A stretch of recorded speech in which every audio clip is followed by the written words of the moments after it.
Halo kawan-kawan mahasiswa, salam sejahtera untuk kita semuanya. Selamat berjumpa kembali pada Inisiasi 4. Perkenalkan saya Agus Arif Rahman, penulis buku modul lab pengadaan barang jasa Inisiasi 4. Ya. Inisiasi 4 ini kawan-kawan mahasiswa merupakan inisiasi inti dari mata kuliah lab pengadaan barang jasa. Ya, pastikan Anda benar-benar semangat belajar untuk inisiasi 4 ini, karena ini adalah bahan baku sekaligus output yang nanti akan dihasilkan dari proses pengadaan barang jasa itu, yaitu menyusun spesifikasi teknis dan harga perkiraan sendiri, HPS. Ya, kawan-kawan mahasiswa, yang menjadi dasar referensi belajar tentunya adalah buku modul kegiatan belajar 2 ya, yang ini ya, kegiatan belajar 2. Oke, ini Anda bisa belajar di sini. Kemudian juga file PowerPoint ini ya, menyusun spesifikasi teknis. Kemudian referensi yang lain tentunya Perpres 16 yang menjadi dasar ya. Kemudian khusus untuk spesifikasi ini yang dengan dasar juga adalah Peraturan LKPP nomor 7 tahun 2018 tentang pedoman perencanaan pengadaan. Dan ini beruntungnya Anda yang terbaru, ini adalah Kepdep LKPP nomor 10 tahun 2019 tentang petunjuk teknis perencanaan pengadaan. Kawan-kawan mahasiswa, materi sangat spesial ya.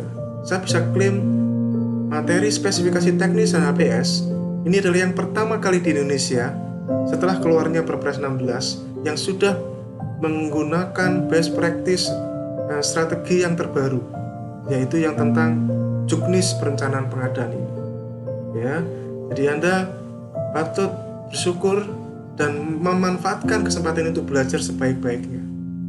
Anda tahu bahwa konsep yang diperkenalkan oleh pemerintah, khususnya oleh LKPP mengenai spesifikasi ini dapat dijadikan referensi untuk segala organisasi sektor publik maupun sektor private ya, baik pemerintah pusat, pemerintah daerah, pemerintah provinsi, BLU, rumah sakit, yayasan, koperasi ya, bahkan perusahaan swasta bisa menggunakan referensi ini untuk menyusun spesifikasi teknis dan harga perkiraan. Karena konsep-konsep yang diperkenalkan di sini adalah best practice dari internasional yang kemudian dikemas dalam bahasa Indonesia dan disesuaikan dengan kondisi di Indonesia. Oke, kita kemudian hal lain lagi, referensi yang lain yang bisa Anda jadikan referensi ya, adalah di buku saya yang ini ya.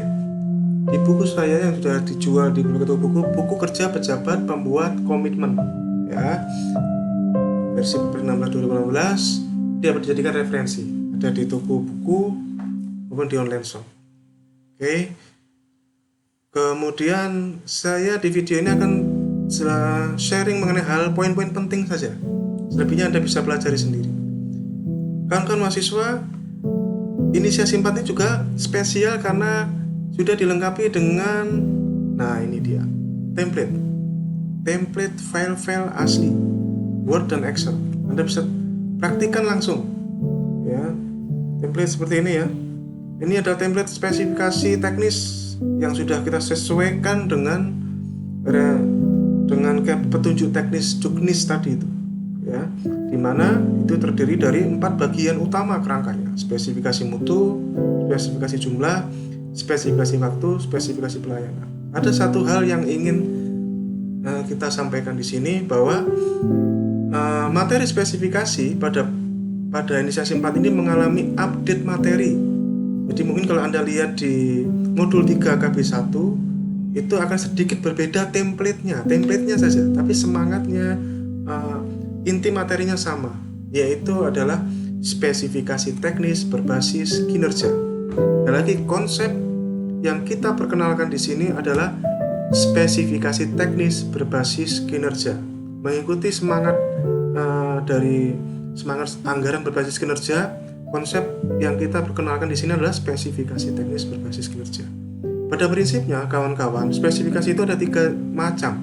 Spesifikasi input, spesifikasi proses, dan spesifikasi kinerja atau output. Spesifikasi input itu contohnya, misalkan kalau kita mau bangun gedung, spesifikasi inputnya ya, jumlahnya berapa, semen berapa, semennya apa aja, terus bahan material yang lain. Semua bahan material itu adalah inputannya.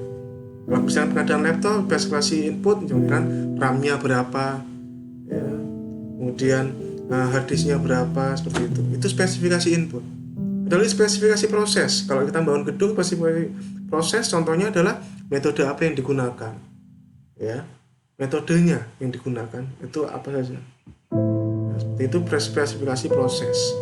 Atau teknik atau strategi dalam memberikan pelayanan itu apa, seperti apa. Misalkan kalau jasa security, jasa pembersihan, cleaning service, seperti itu. Metodenya itu spesifikasi proses. Yang ketiga adalah spesifikasi output atau kita kenalkan dengan spesifikasi kinerja.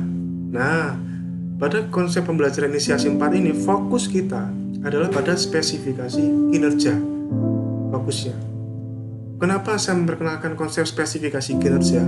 Ya, kawan-kawan mahasiswa, ya, proses pengadaan barang jasa kita ini, ya, itu sedikit mengalami ketinggalan karena kita di Indonesia ini terlalu fokus kepada proses-proses administratif, ya, proses-proses administratif.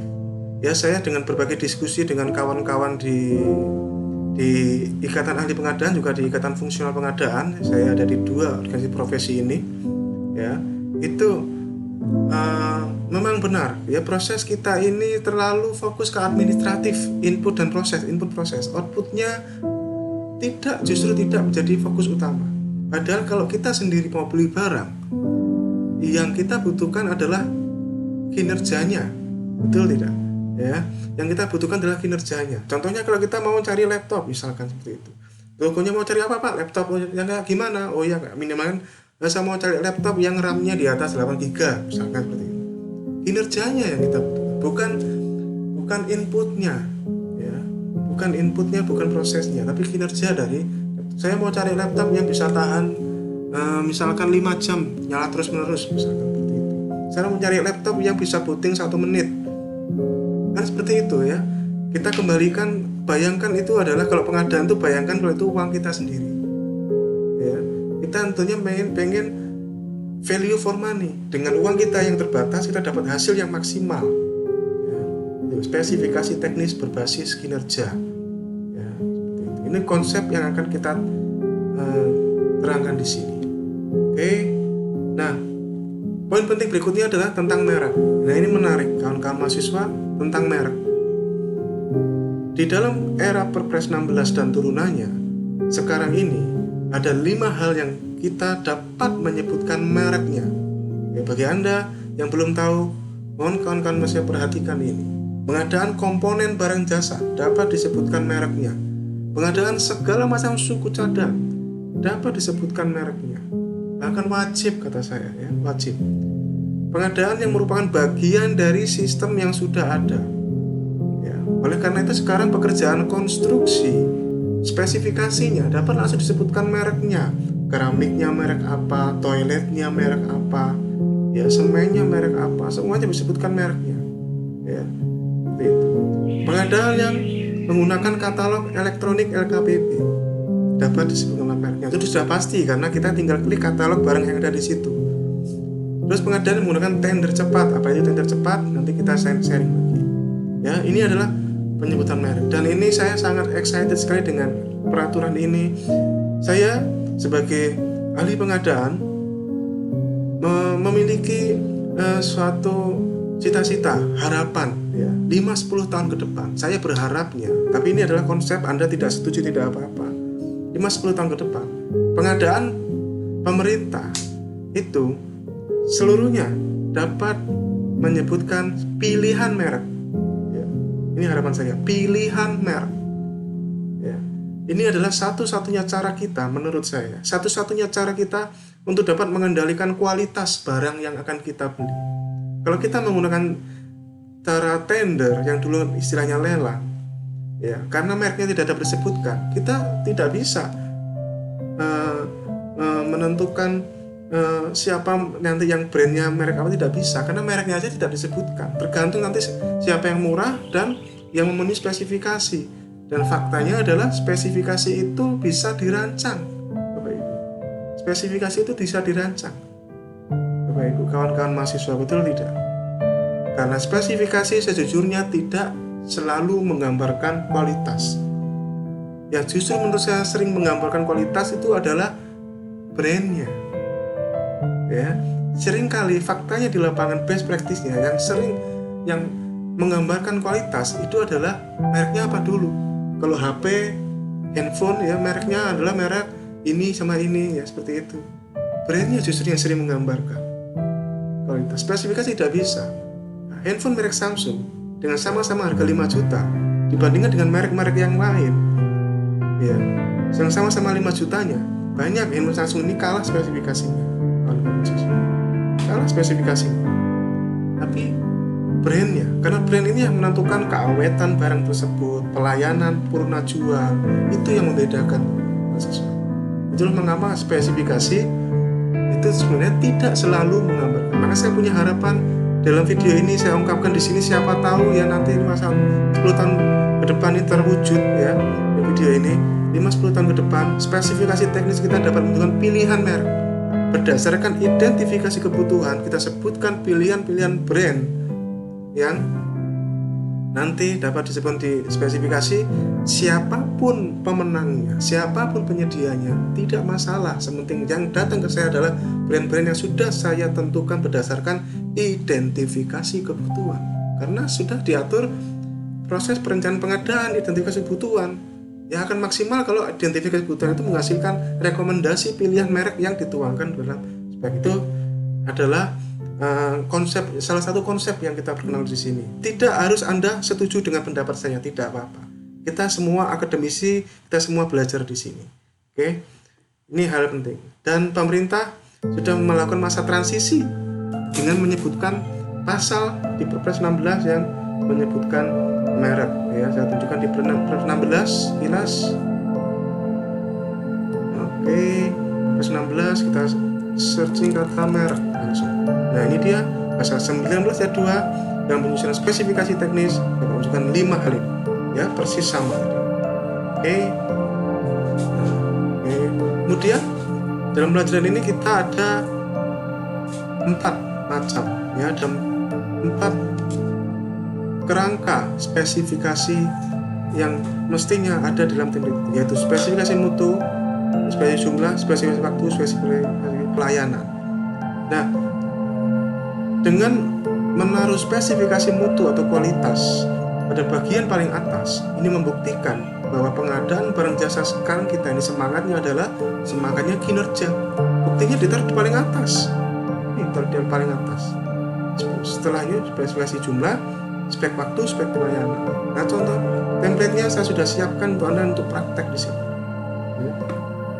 Spek jumlah gunanya spek jumlah adalah untuk sebagai syarat pembayaran. Saya akan tunjukkan salah satu spesifikasi kinerja milik kawan saya. Ini salah satu dari pejabat membuat komitmen di Badan Meteorologi, Klimatologi dan Geofisika, Pak Budi Setiawan. Saya berterima kasih sama beliau, sangat luar biasa. Ini adalah pemeliharaan, ini contoh untuk spesifikasi pemeliharaan peralatan sistem operasional informasi konsentrasi partikulat. Jadi ini adalah perangkat yang digunakan untuk mengukur kualitas udara di bumi, kawan-kawan mahasiswa. Nah, ini saya contoh sekilas ini. Nah, ini penerapan spesifikasi kinerja paling atas. Nah, seperti ini. Spesifikasi kinerja fungsinya adalah sebagai syarat pembayaran. Ini contohnya, ya. Ada di sini juga.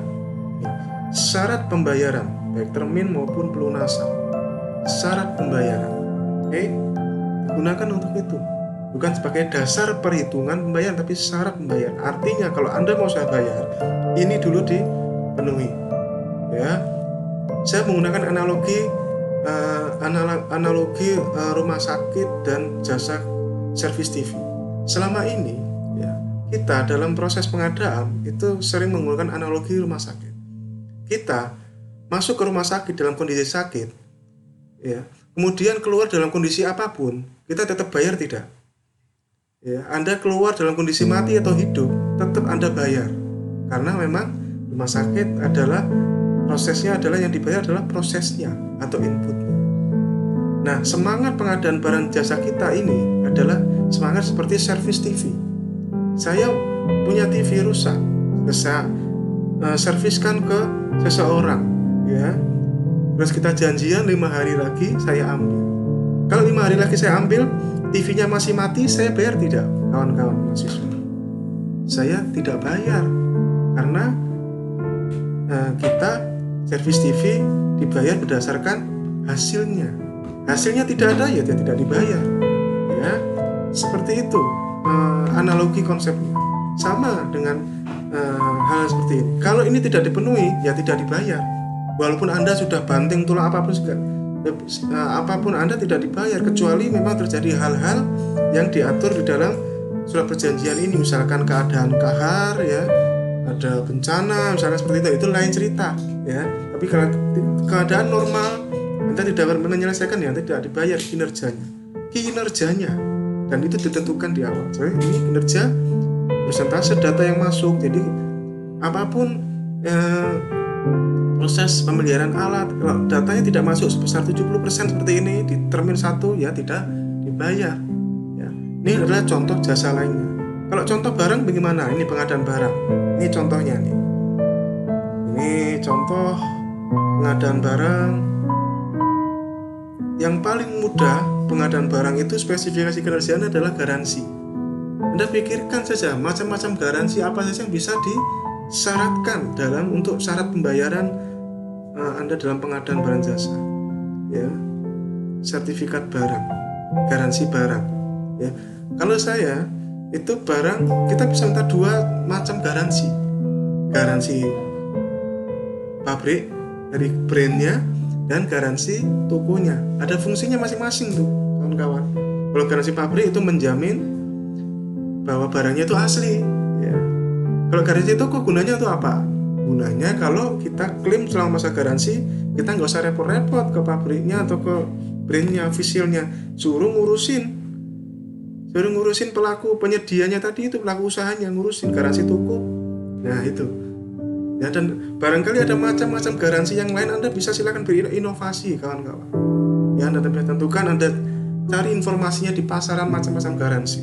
Makin banyak garansi makin bagus. Itu untuk pengadaan barang. Juga spesifikasi kinerja berikutnya adalah laporan monitoring visual. Ini adalah strategi pengendalian kontrak. Nanti di inisiasi berikutnya akan kita jelaskan. Ini strategi pengendalian kontrak. Dan sekali lagi fungsinya adalah pengadaan barang. Oke. Poin penting berikutnya, materi berikutnya adalah tidak kalah pentingnya adalah HPS. Harga perkiraan sendiri.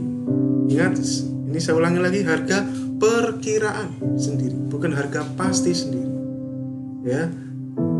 Perlu Anda ketahui, kawan-kawan, para pejabat pembuat komitmen sering mengalami dilema, sering mengalami temuan audit karena HPS itu kerugian negara itu dihitung menggunakan HPS. Di dalam Perpres 16 tidak bisa lagi, ya. HPS tidak bisa dihitung. HPS bukan besaran dasar perhitungan kerugian negara, ya. HPS bukan berdasarkan kerugian negara. Kerugian negara tidak bisa dihitung dari HPS karena HPS adalah perkiraan PPK, ya. Yang menentukan harga sebenar-benarnya adalah pelaku usaha pasar, ya. Itulah yang menentukan sebenar-benarnya, kawan-kawan mahasiswa. Katakanlah kita bikin HPS salah sekalipun, kawan-kawan, kalau kemudian kita tenderkan, yang namanya pelaku usaha sudah pasti nggak usah kita suruh. Mereka akan memberikan penawaran harga yang terbaik yang mereka mampu karena mereka ingin menang. Mereka pasti akan menawarkan harga yang termurah dan mereka yang lebih tahu. Misalkan laptop saya gunakan ini, harga di pasaran 20 juta. Tapi saya misalkan nih, ya saya ngaco, saya misalkan HP saya bikin katakanlah 30 juta. Ya, karena harga pasarnya 20 juta, nggak usah disuruh pun. Penyedia sudah pasti akan menawarkan harga terbaik karena dia ingin menang, kan paling murah, ya, dengan brand yang sama, misalnya seperti itu, ya. Seperti itu. Jadi penentu harga yang sebenarnya adalah pelaku usaha pasar. Ini adalah perkiraan, adalah pemerintah mengeluarkan peraturan bahwa HPS itu tidak dapat dijadikan besaran kerugian negara. Nah ini yaitu pasal 26 ayat 6. HPS tidak menjadi dasar besaran kerugian negara.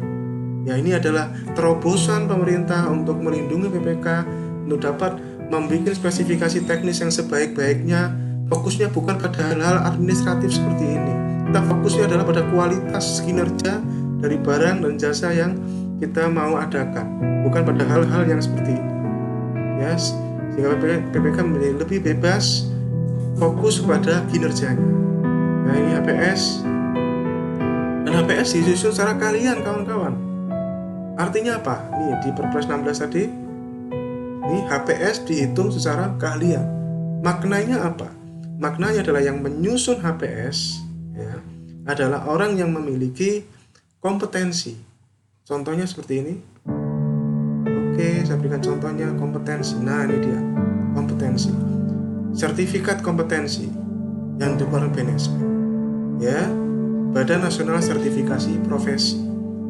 Ya, bukankah semua sekarang zamannya adalah zaman kompetensi? Nah, sehingga Anda mendapatkan dianggap kompeten untuk hal-hal yang tertuang pada sertifikat ini, menyusun spesifikasi teknis, menyusun harga perkiraan, nah seperti itu, berdasarkan SKKNI atau berdasarkan standar kompetensi jabatan. Oke, jadi itu maknanya dari HPS disusun secara keahlian. Ya. Kemudian HPS tidak dibutuhkan untuk pengadaan yang 10 juta. Ini kalau pemerintahan ya, kalau menggunakan APBN, menggunakan APBD itu paling banyak 10 juta nggak perlu HPS. Yang pakai katalog LKPP tidak perlu HPS. Yang pakai tender pekerjaan terintegrasi juga tidak perlu HPS. Nah, ini sudah disediakan template-nya, file aslinya ada di sini, kawan-kawan. Anda bisa manfaatkan. Ya, ini contohnya template-nya ya. Ini kertas kerja ya, ini kertas kerja HPS. Nanti kalau berdasar menjadi HPS bisa digelondongkan seperti ini. Kawan-kawan, inilah yang membedakan pengadaan sektor publik dengan sektor private. Laptop yang saya gunakan sekarang, kalau cek di online shop official, harganya 20 juta. Tapi kenapa pertanggungjawabannya lebih dari 20 juta? Misalkan harganya 23 juta. Karena yang dicatat dalam barang milik negara, dalam aset, dalam sistem informasi aset milik punya sektor publik adalah bukan harga barang, tapi harga perolehan. Sekali lagi, yang dicatat bukan harga barang, tapi harga perolehan. Di dalam organisasi pemerintahan, kita justru diwajibkan untuk menambahkan hal-hal lain yang dibutuhkan.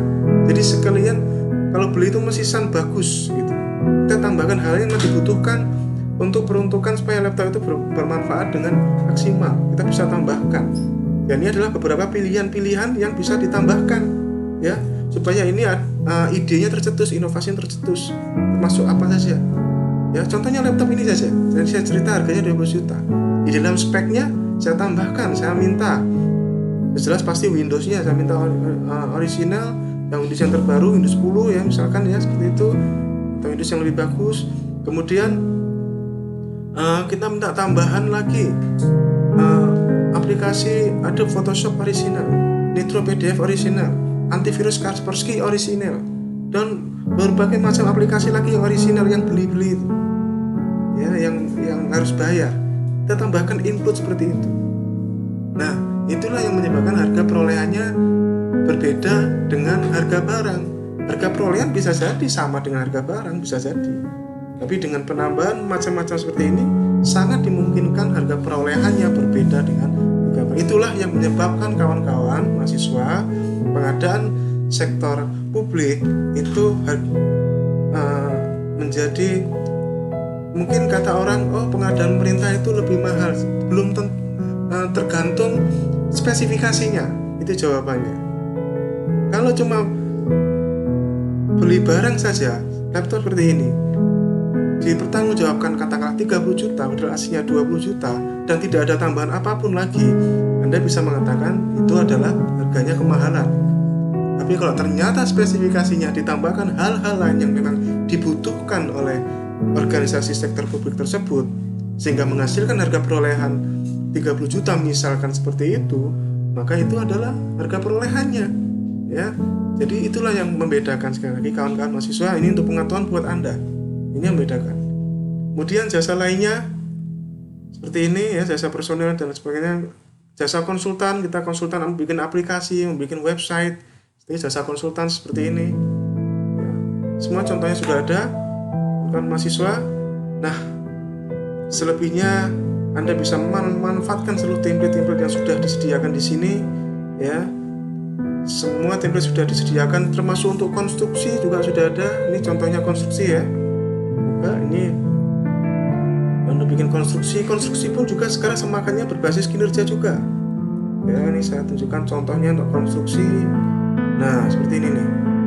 Contohnya konstruksi. Mana konstruksi? Ya, bahan bangunannya sebutkan merek semuanya. Malahan, ya. Mereknya apa? Keramiknya merek apa? Toiletnya merek apa? Ya, semuanya. Ya, ini adalah contoh. Kalau konstruksi, spesifikasi teknisnya terdiri dari spesifikasi bahan bangunan, spesifikasi peralatan konstruksi dan peralatan bangunan, spesifikasi proses, spesifikasi metode konstruksi atau metode pelaksana atau metode kerja, ya, termasuk di sini juga dibahas mengenai analisis keselamatan kerja K3-nya, ya, spesifikasi jabatan kerja, ya, yang dimana minimal ada 4 ini: manajer proyek, manajer teknik, manajer keuangan. Ya, ini berdasarkan peraturan Menteri PUPR nomor 7 2019. Ya. Baru gambar. Ya, inilah yang dihasilkan oleh konsultan perencana. Ya, jadi konsultan perencana tidak gambar doang hasilnya. Ya, saya sering menemui konsultan perencana cuma produk dibayar hanya menghasilkan gambar doang sama RAP. Bukan. Dia menghasilkan spesifikasi teknis yang utuh seperti ini, kerangkanya dan RAP-nya juga, perhitungan rencana anggaran biaya juga, ya. Gambarnya juga pun seperti ini, ada peta lokasinya, layout, potongan memanjang, melintang, detail, ya. Dan spesifikasi teknisnya terdiri dari 5 ini. Ya, jabatan kerja konstruksi, spesifikasi metode konstruksi atau metode pelaksanaan, spesifikasi proses, spesifikasi peralatan konstruksi dan peralatan bangunan, dan spesifikasi bahan bangunan. Ini adalah contoh spesifikasi, dan tentunya ada kinerjanya. Kinerjanya ini contohnya: lulus uji mutu beton minimal K250, lulus hammer test K250, atau uji selam misalkan seperti itu. Atau barangkali ada inovasi Anda yang lain, Anda bisa tanyakan kawan-kawan Anda di sipil, ya, teknik sipil, bagaimana menentukan spesifikasi kinerja bangunan. Barangkali ada inovasi, silahkan ditambahkan. Anda belajar di sini di dalam inisiasi 4 ini untuk menentukan, membuat spesifikasi kerja konstruksi dan yang selain konstruksi. Oke, saya kira cukup kawan-kawan mahasiswa. Semangat belajar, gunakan kesempatan ini untuk belajar memperdalam ilmu dan praktik tentang spesifikasi teknis dan HPS. Sukses buat Anda semuanya. Salam sejahtera. Terima kasih.